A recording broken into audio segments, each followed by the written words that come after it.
앞서 말씀드린 대로 주기도문 앞으로 좀 나누려고 해요. 계획은 한 달 정도인데 한 달 안에 끝날지는 모르겠습니다. 예전에 이 주기도문을 가지고 성도들과 한 학기를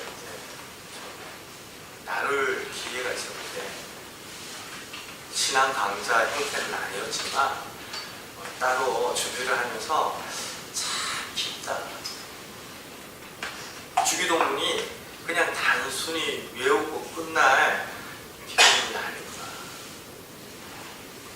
오늘 목사님이 우스갯이야기로 자기는 정말 진단나는 상황만 되면 반사적으로 주기도문을 외운다.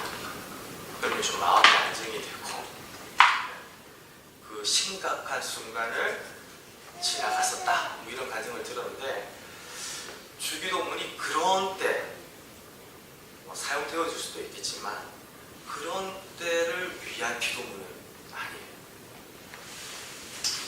누가복음 11장을 보면 제자들이 예수님께 예수님 우리에게 기도를 가르쳐 주십시오.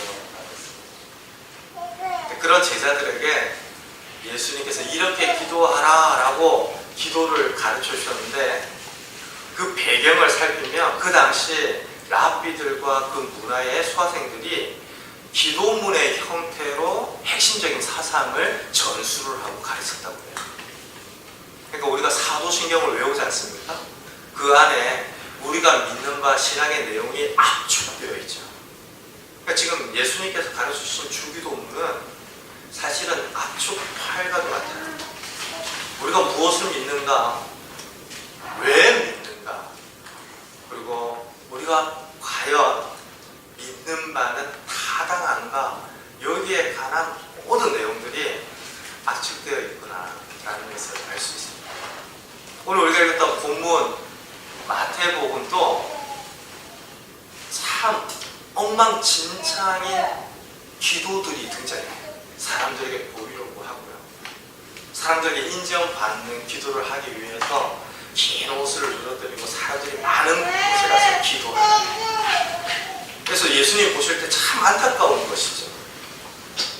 하나님께 기도하는 것인데 무엇을 어디에 기도하는 줄도 모르고 외식하는 자들의 기도를 말씀하시면서 그러므로 너희는 기도하라. 그리고 오늘 말씀을 주셨습니다. 그러니까 이 주기도문이라고 하는 것은 굉장히 신앙의 정수와도 같고 핵심과도 같다. 아주 간추려졌을 뿐만 아니라 이렇게 압축되어 있는 요약과도 같다라는 것입니다.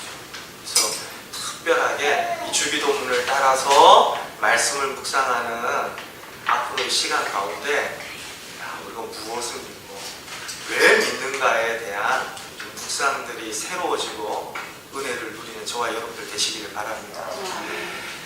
먼저 9절 말씀 보니까 너희는 이렇게 기도하라. 그러므로 너희는 이렇게 기도하라 라고 시작을 하고 있습니다. 이 그러므로 라는 접속사가 어떤 의미죠? 앞에 무엇인가가 있기 때문에 결론을 도출해야 되는 거죠. 근데 앞에 보니까 잘못된 기도들이 등장해요. 그냥 기도만 해서 되는 것이 아니라 제각각 자기 스타일대로 원하는 방식대로 기도하는 사람들이 많더라는 거죠. 그러므로 기도에 대해서 가르치십니다. 그리고 너희는 이라고 이야기해요.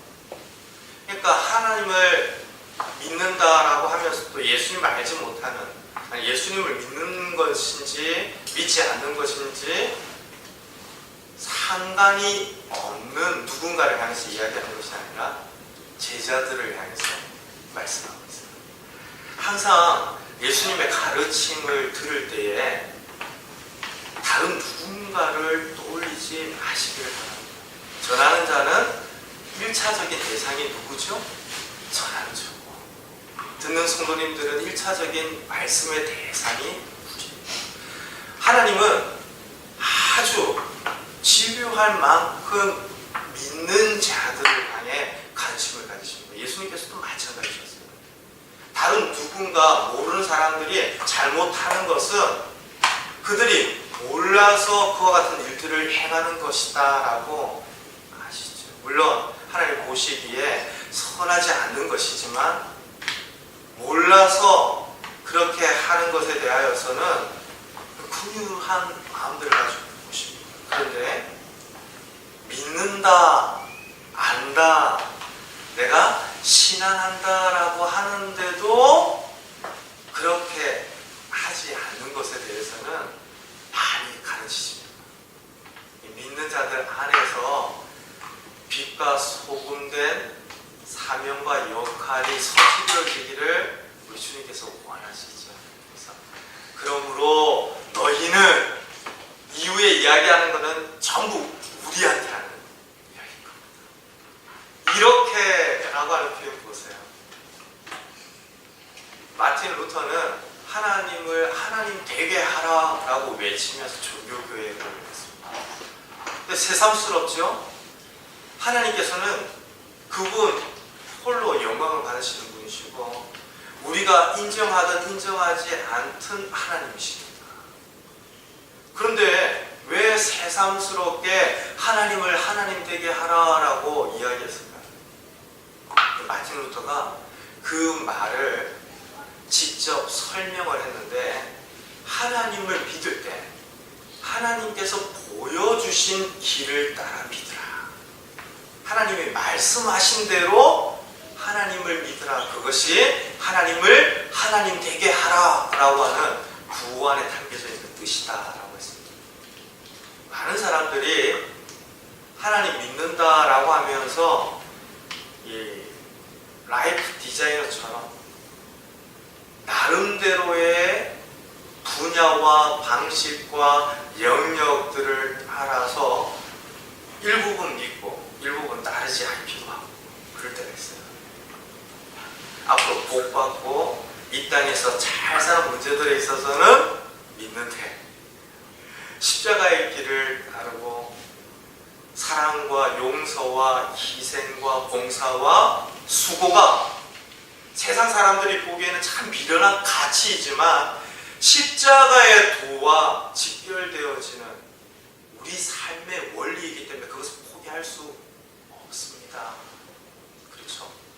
우리 믿음은 그런 거예요. 많은 사람들이 그렇게 사는 것이 아니라 그냥 여러 방편대로 누군가에게는 사과이고 누군가에게는 오렌지이고 누군가에게는 바나나이고 누군가에게는 파인애플이다.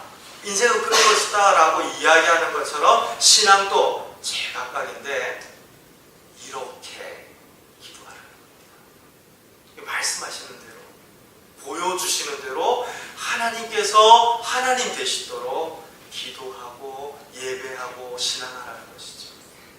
서구 유럽은 기도서를 예배서에 준하는 것으로 표현합니다. 그러니까 기도문 자체를 예배의 가장 중요한 형식으로 인정할 뿐만 아니라 기도서 자체를 우리처럼 기도서, 기도문이라고 안 하고 예배서라고 표현을 해요. 그러니까 이렇게 기도하라라고 하는 것은 하나님을 향하여 기도하는 것에만 국한시킬 것이 아니라 이렇게라고 하는 표현에 하나님이 하나님 되게 하라. 우리에게 요청하는 것이죠. 이 모든 것을 다 이야기하고 앞으로도 몇 주가 주기도문 말씀을 따라 묵상할 터인데 제일 중요한 건 기도하는 것입니다. 그렇죠? 그러므로 너희는 이렇게 거기서 멈추면 안 돼요. 기도하라. 예전에 신학교를 다니면서 기도에 관한 책 많이 봤습니다. 사귐의 기도라든지 하나님이 응답하시는 기도라든지 주슈 물러의 기도에 관한 책들도. 근데 정작 어느 날 보니까 기도를 하지 않고 있어요. 기도에 관한 수많은 책들을 보는데 내 기도 생활은 더 깊어지지 않고 있고 제자리에 멈추고 있는 이런 일들이 믿는 성도들 가운데 반복되어서는 안 되겠죠. 중요한 것은 그러므로 너희는 이렇게 기도하라. 기도하는 그 자리로 나아가기 위해서 주님께서 기도를 가르쳐 주셨습니다. 첫 번째 가르쳐 주신 내용이 뭡니까? 누구에게 기도하는가? 라는 하늘에 계신 우리 아버지죠. 우리 한글 성경에는 하늘에 계신이라고 하는 표현부터 나타나 있는데 헬라어 성경에는 아버지부터 되어 있습니다. 첫 번째 우리가 다룰 내용이 아버지입니다. 우리가 기도하고 예배하는 대상이 아버지라는 것입니다. 이 아버지란 말 때문에 많은 사람들이 불편함을 느끼는 경우들이 있어요. 내가 경험한 육신의 아버지에게서 받았던 그 인상들이 너무 깊어서 아버지 그러면 기도가 안 되고 예배가 안 된다라고 하는 분들이 있어요. 그런 분들은 해결되어야 할 응어리와 상처들이 있는 것이지만 또 어떤 경우에는 아버지가 아니다, 어머니다. 그동안 교회가 너무 남성 중심으로 운영되어 오고 기독교 역사가 남성 중심적이었기 때문에 아버지라고 한 것이지 어머니라고 해야 된다. 들어보셨습니까? 아주 진보적인 여성 신학자들이 아버지 이거 아니다. 차라리 아버지 어머니라고 하든지 하나님 어머니라고 하자. 아니죠. 그 아버지는 남성이기 때문에 아버지를 말하는 것이 아니에요. 그래서 그런 표현들을 바꾸면서 본질까지 왜곡하는 그런 신학은 정말 성경적이지 않은 겁니다. 그런 사람들만 있는 것이 아니라 진짜 하나님은 어머니였다라고 믿는 사람들이 있어요. 이단이죠. 저는 깜짝 놀랐습니다. 도배동에도 있더라고요. 하나님의 교회에서 밖에서 볼 때는 전혀 모르는 게 그 안을 들여다보면 하나님 어머니예요. 그래서 모든 표현, 모든 교회에서의 고백들이 아버지가 아니라 어머니로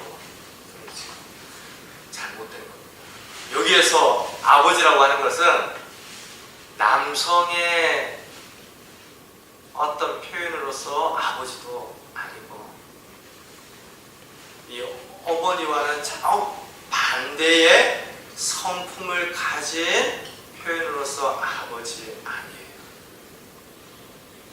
오히려 우리가 아버지를 향해서 기도한다라고 할 때 첫 번째 생각해야 될 것이 우리 삶의 토대가 굉장히 불안하고 부실하구나라는 것, 그것입니다.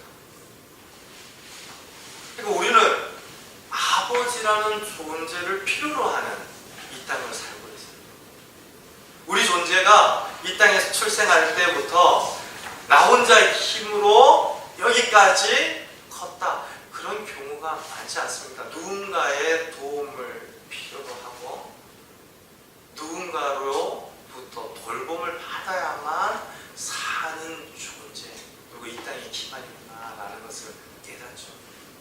그리고 이 유대인들에게 있어서 아버지는 생명의 근원을 이야기해요. 이 땅의 현실은 굉장히 부실하고 불안하지만 생명의 근원이신 하나님이 내 아버지십니다. 이 표현을 이 아버지라고 하는 말 하나에서부터 담아내고 있는 것입니다. 그리고 그 하나님께서 우리에게 행하시는 모든 일들은 선하다라는 뜻을 가지고 있습니다. 마태복음 7장을 보면 세상의 아버지들도 이 좋은 것을 줄 줄 아는데 하물며 하나님을 어떻게 했느냐라고 예수님께서 가르치시죠. 그러니까 하나님께서 아버지다라고 할 때 하나님께서 우리에게 주시는 모든 것들이 선하다라고 하는 전제를 가지고 있어요. 이 땅은 부실해요. 불안합니다. 생명의 근원이 하나님이십니다. 그 하나님께서 내게 하시는 모든 일들이 선하다라고 하는 것이 이 아버지라고 하는 이 짧은 한 단어에 담겨져 있는 깊은 영적인 교훈입니다. 그뿐만 아니라 엄밀히 따지자면 아빠예요. 아바라고 하는 이 표현, 아버지, 아주 존칭으로 쓰는 표현이라기보다 친밀한. 아실 겁니다. 유대인들은 하나님을 이 엘로힘이라고 썼는데 나중에 가서 야훼라고도 표현하죠. 근데 엘로힘과 야훼라고 하는 표현을 직접적으로 입에 담기조차 어려워했습니다. 너무 거룩하고 우리와는 구별된 어떤 존재로 하나님을 생각을 했던 것입니다. 그래서 하나님에 대하여서 입에 돌릴 때마다 굉장히 두려워하면서 엘로힘이라든지 야훼라고 이야기하지 못하고 그의 이름 부르지를 못하고 아도나이, 주님 이렇게 바꾸어서 표현할 정도였습니다. 가까이 하기에는 너무 먼 분이죠. 근데 예수님께서 정말 과감하게 이전에 모든 사람들이 가르치던 바와 다르게 아버지라고 불러라. 기도의 대상인 하나님을 향해서 아버지라고 가르쳤습니다. 그만큼 가깝다는 거죠. 아버지라고 하는 이 표현 가운데 담겨져 있는 의미들 하나하나 되짚어 보십시오. 우리는 아버지를 필요로 하는 존재. 이 땅의 현실은 너무나 급변하여서 불안하고 부실합니다. 그러나 우리 생명의 근원이 하나님이시죠. 그분은 우리에게 행하신 모든 일들이 선하신데 우리와 멀리 떨어져 계신 분이 아니라 정말 가깝구나. 아버지라고 부를 수 있는 분이구나. 예수님께서 그것을 제자들에게 가르쳐 주시죠. 그러니까 너무 그 당시에 가르침들과는 다른 것입니다. 하나님에 대하여서 가까이 하기에는 너무 멀어서 두렵고 떨리고 그래서 하나님을 입에 올리기조차 어려운 분이 아니라 너무 가깝고 신실하고 선하시다라는 거예요. 저는 지난 주 중에 좀 충격적인 일이 있었어요. 개인적으로 저희 아이가 있어서 아이에 관한 이야기를 하는 건 아닙니다. 오해하지 마세요. 그렇게 하면 또 예배 안 드린다고 하면 큰일 나잖아요. 지난 주에 무슨 이제 의견에 조금 충돌이 있었는데 갑자기 저보고 나쁜 아빠라고 제가 처음으로 태어나서 그런 이야기 처음 들었어요. 이제까지 늘 좋은 아빠인 줄 알았는데 나쁜 아빠라는 표현을 딱 듣고 나니까 충격이. 그래서 몇 분을 물어봤어요. 진짜 나쁜 아빠가 맞냐고. 나쁜 아빠예요. 한 3번 정도 물었어요. 항상 그 3번 붙잖아요. 생계를 보면 나쁜 아빠예요. 얼마나 섭섭하든지. 그렇다고 제가 그날 복수를 했을까요? 안 했을까요? 안 하죠. 오히려 그렇게 잠시 잠깐 말하여도 저는 선하게 아이를 돌보고 가르치고 지키도록 할 거예요. 그게 아버지입니다. 그러니까 하나님이 우리에게 그런 존재라고 하는 것입니다. 주님께서는 제자들에게 모든 믿는 자에게 하나님이 바로 그런 분이다라는 것을 가장 먼저 알고 기도하기를 원하셨어요. 그러니까 우리가 기도하고 예배하고 할 때 하나님이 막연하게 우리가 뭔가 잘못하며 저 높은 곳에서 판단하고 그것에 대하여 보응하고 심판하고 정죄하고 이런 분이 아니라 우리가 종종 그분의 선하심을 알지 못한다 해도 우리를 돌보시고 우리를 지키시고 우리에게 선하신 아버지시다라고 기도하기를 원하셨던 겁니다. 그리고 우리 아버지예요. 그냥 아버지도 아니고 우리 아버지입니다. 여러분들 잘 아실 겁니다. 신앙은 하나님 앞에서 단독자로 서서 신앙하는 겁니다. 누군가를 따라간다든지 누군가에게 묻어가면서 신앙생활 한다는 것은 불가능합니다. 예수님께서 너희는 나를 누구라고 하느냐라고 물으셨을 때 우리 각자에게 물으시는 바에 질문들이 있죠. 너는 나를 누구라고 하느냐? 그 질문과 똑같은 것입니다. 우리 신앙은 내가 주님을 누구라고 고백하는가 개인적이고 실존적으로 단도적인 그런 신앙이다 라고 이야기할 수 있습니다. 그런데도 그런 우리와 그런 나 자신임에도 하나님을 향하여서 우리 아버지라고 부르는 것이 이것이 굉장히 중요합니다. 저와 여러분들이 가만 돌아보면 신앙도 나 홀로 하는 것이고 다른 누군가보다도 나의 문제가 가장 중심이 되는 존재라는 것을 다 아시죠. 그런데도 우리 아버지라고 부르도록 하셨습니다. 여기에 기가 막힌 신앙의 신비가 있다고 저는 믿습니다. 나 혼자 살아가는 세상이 아니고 나 홀로 주님을 닮아가는 것은 불가능하고 나 혼자 하나님을 신앙한다라는 것은 하나님의 뜻이 아니라는 의미가 담겨져 있습니다. 창세기에 하나님께서 사람을 만드실 때 어떻게 만드셨죠? 우리의 모양, 우리의 형상대로 사람을 만들자라고 하셨죠. 그러니까 한 분 하나님이신데 놀랍게도 우리의 모양, 우리의 형상을 따라 사람을 만들자라고 하셨어요. 우리는 거기에서 삼위일체 하나님의 신비가 담겨져 있다라고 믿습니다. 하나님이 그분 자신을 표현하시면서 단수가 아니라 복수의 형태로 우리라고 말씀하셨을 때 야, 놀랍구나. 하나님도 일하실 때 이 세상을 창조하시고 우리를 만드셨을 때 우리로서 존재하시고 일하셨구나라는 것을 말씀을 통해서 보는데 하나님을 신앙할 때 우리가 하나님을 향하여 기도할 때 그렇게 기도하고 신앙하라는 것입니다. 우리 아버지, 나만의 아버지, 나만의 하나님이 아니라 우리 아버지라는 것입니다. 사랑하는 성도 여러분, 저와 여러분들의 하나님은 참 신실하고 선하시고 우리와 친밀한 아버지 되시는 줄로 믿습니다. 네, 그 아버지께서 우리 아버지시죠.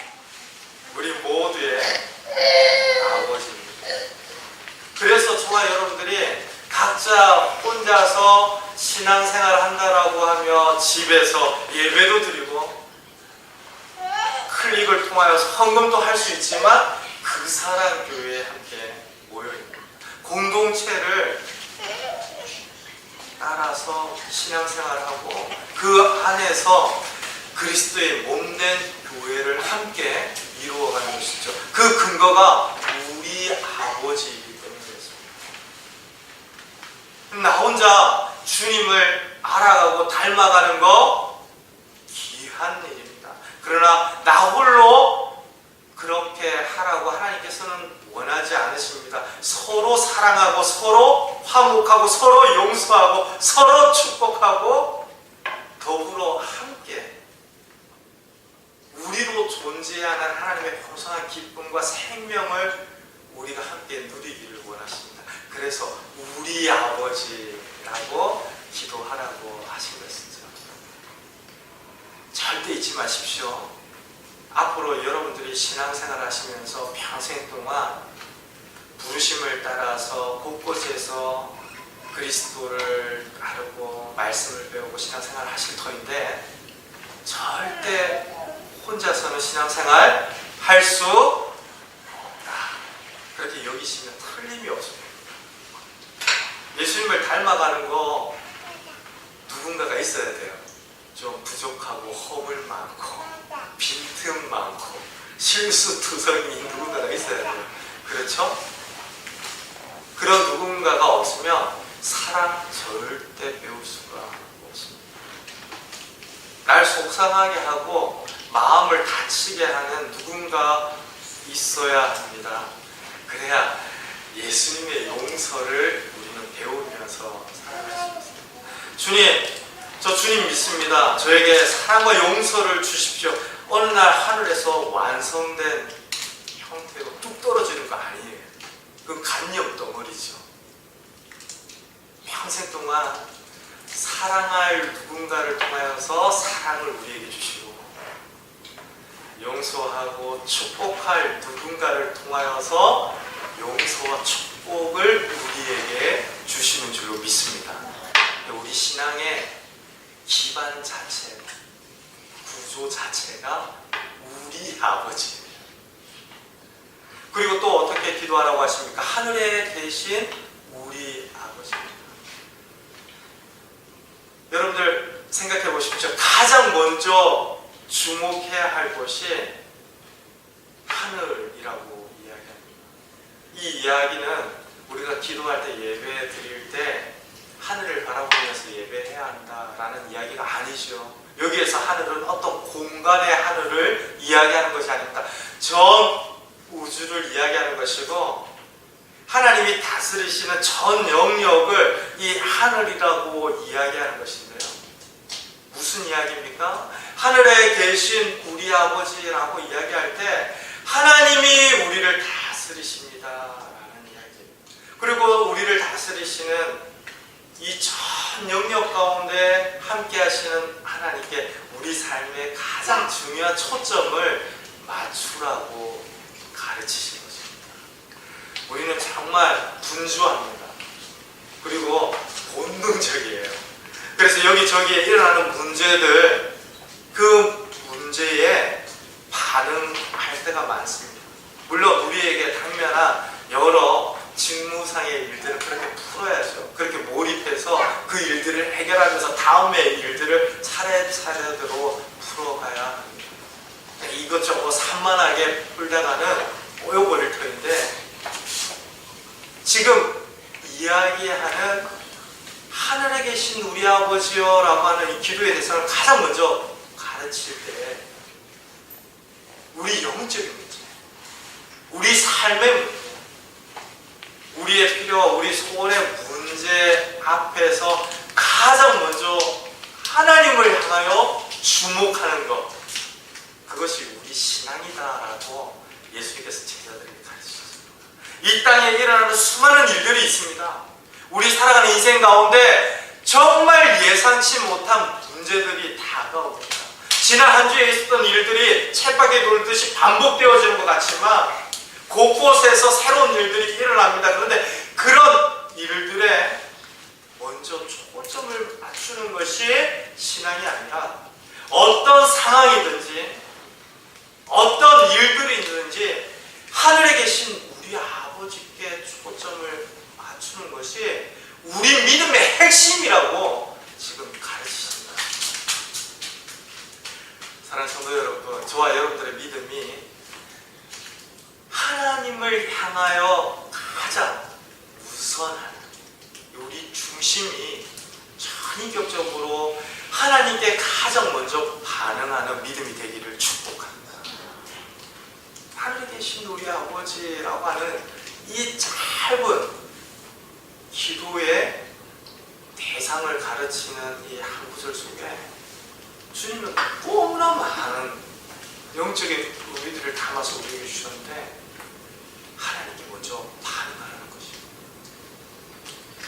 그러고 보니까 주기도문이 전체가 하나님께 절대적인 주권이 있고 하나님께서 우리들을 다스리신다라고 하는 전제하에서 주어진 기도문이에요. 이 주기도문 맨 마지막에 어떻게 끝납니까? 나라와 권세와 영광이 아버지께 있습니다. 이 영어 표현으로 보면 나라와 권세와 영광이 당신의 것입니다. 하나님의 것입니다. 아멘. 그리고 기도가 마치게 됩니다. 무슨 이야기입니까? 하늘에 계신 우리 아버지요 하고 시작된 기도가 나라와 권세와 영광이 아버지께 있습니다. 아버지의 것입니다 라는 하나님의 주권을 인정하는 데에서 마치게 되어 있습니다. 그러니까 주기도문 전체가 하늘에 계신 우리 아버지를 향하여 우리의 중심을 두고 그분을 향한 신앙에서 시작되고 마치도록 우리들에게 가르치시고 있는 것이죠. 그리고 하늘에 계신 우리 아버지여, 하늘에 계신 이 표현 안에는 이 땅만으로는 못 산다라는 이야기를 우리에게 들려주고 있습니다. 그러니까 하나님을 향하여 초점을 맞추도록 기도를 통하여서 가르치신 주님의 마음에는 우리가 정말 말을 듣고 살아가는 이 땅의 여러 현실들을 부정하는 것이 아니라 그것만으로는 못 산다라는 하나님의 지혜를 우리들에게 가르쳐 주시는 것입니다. 그래서 이 땅의 필요와 이 땅의 일들을 끊임없이 하늘과 연결시키는데 땅의 것을 생각지 아니하고 위의 것을 구하고 생각하라. 이 초대교회에서 가르치셨던 가장 중요한 신앙의 원리를 하늘에 계신 우리 아버지 이와 같이 우리들에게 가르치시고 보여주고 우리 온 국민이 슬퍼하는 너무나도 비극적인 일들을 만났습니다.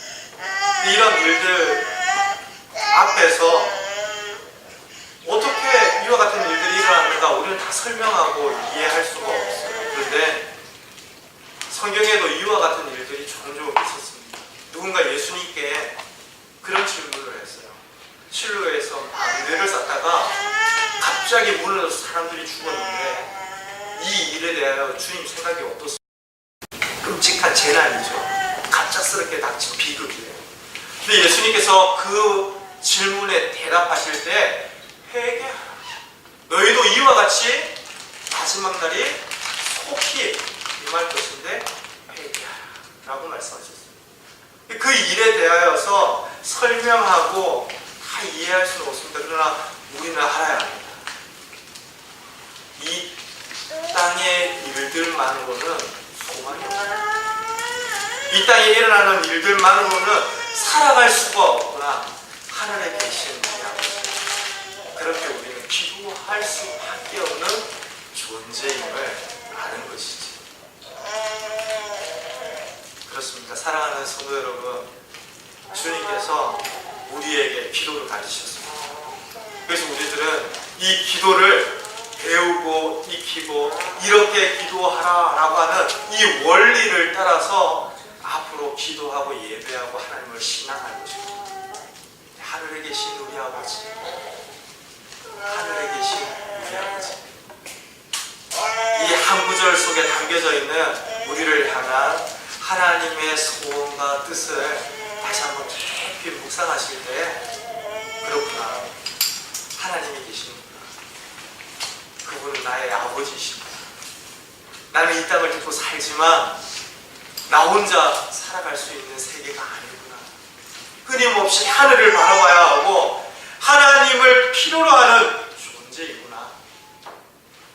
이 믿음 안에서 이번 한 주도 하나님과 더불어 살고 하나님의 말씀으로 힘입고 하나님을 향하여 기도하면서 승리하는 저와 여러분들 되시기를 주님의 이름으로 축원드립니다. 우리 함께 기도